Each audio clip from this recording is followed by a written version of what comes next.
नमस्कार दोस्तों, आप सभी का स्वागत है आपके अपने YouTube चैनल दैविक भक्ति में।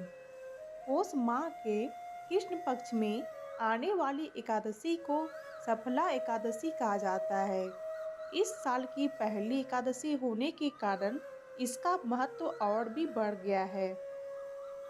एकादशी के दिन व्रत रखने का और भगवान विष्णु की पूजा अर्चना करने का विशेष महत्व है।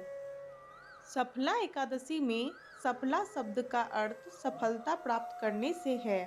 माना जाता है कि इस एकादशी का व्रत करने से मनुष्य के सारे कार्य सफल हो जाते हैं, इसलिए इसे सफला एकादशी कहा गया है।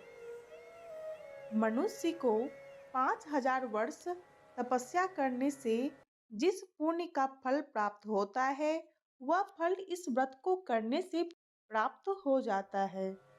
माना जाता है कि इस दिन व्रत रखने से 1000 अश्वमेध यज्ञ के बराबर फल मिलता है। तो चलिए अब सुनते हैं सफला एकादशी से जुड़ी व्रत कथा।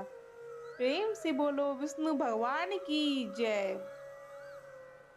महाराज युधिष्ठिर ने पूछा, हे जनार्दन, पौष कृष्ण एकादशी का क्या नाम है?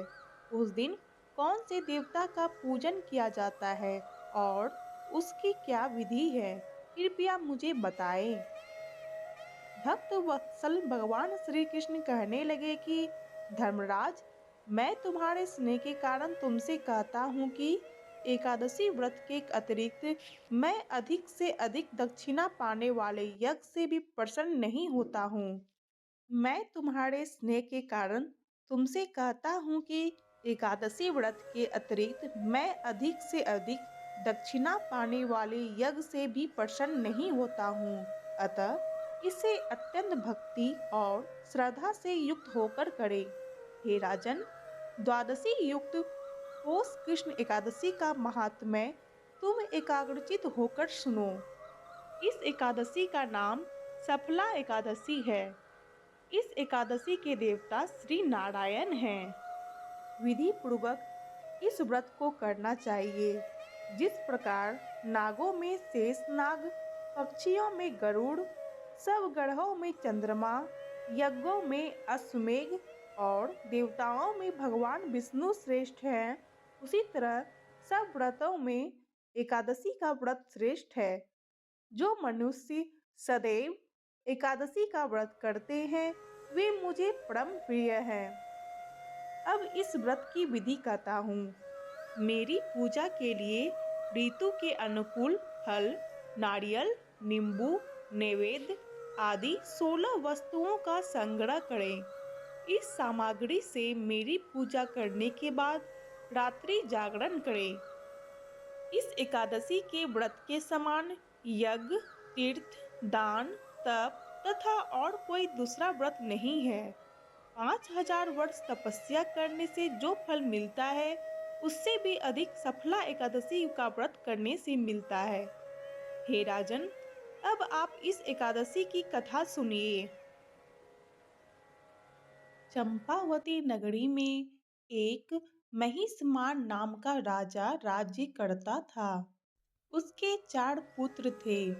उन सब में लुम्बक नाम वाला बड़ा राजपुत्र महापापी था।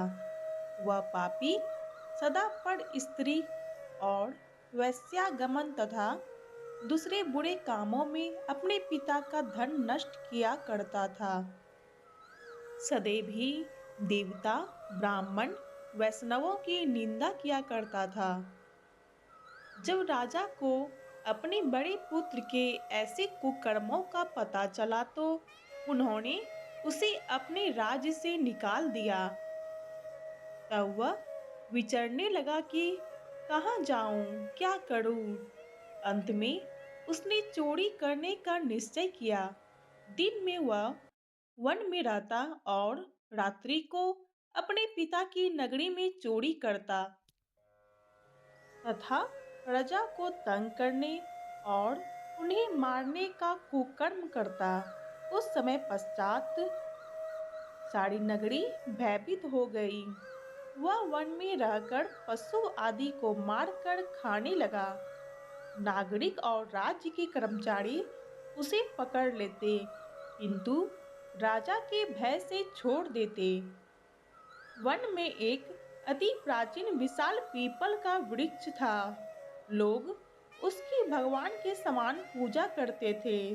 उसी वृक्ष के नीचे वह महापापी लुम्पक रहा करता था।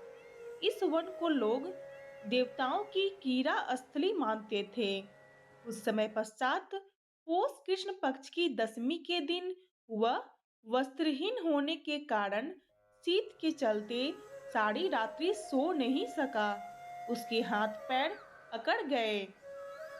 सूर्योदय होते होते वह मूर्छित हो गया। दूसरे दिन एकादशी को मध्याह्न के समय सूर्य की गर्मी पाकर उसकी मूर्छा दूर हुई।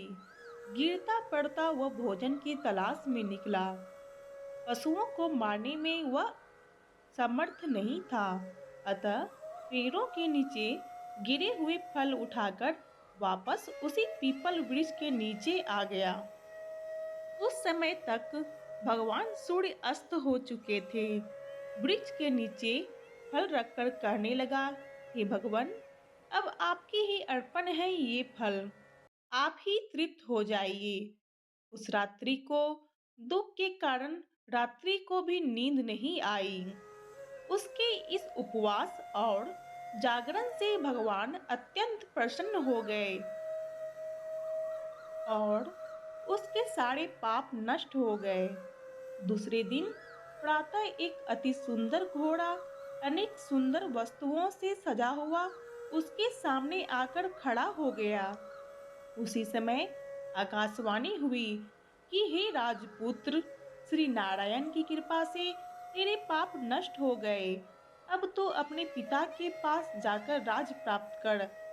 ऐसी वाणी सुनकर वह अत्यंत प्रसन्न हुआ और दिव्य वस्त्र धारण करके भगवान आपकी जय हो कहकर अपने पिता के पास गया। उसके पिता ने प्रसन्न होकर उसे समस्त राज्य का भार सौंप दिया और वन का रास्ता लिया। अब लुम्पक शास्त्र अनुसार राज्य करने लगा।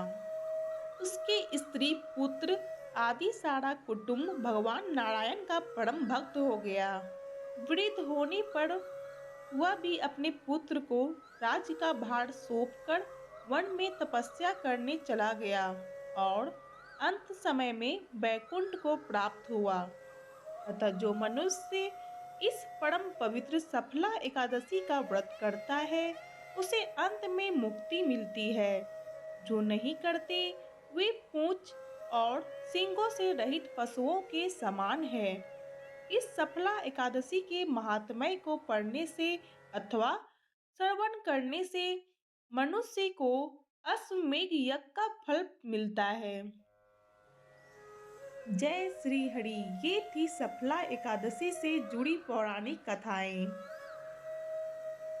अगर आपको जानकारी अच्छी लगी हो तो दैविक भक्ति चैनल को जरूर सब्सक्राइब करें, लाइक करें, शेयर करें और साथ ही बेल आइकॉन दबाएं ताकि पूजा व्रत से संबंधित आगे आने वाली वीडियोज आपसे मिस ना हो।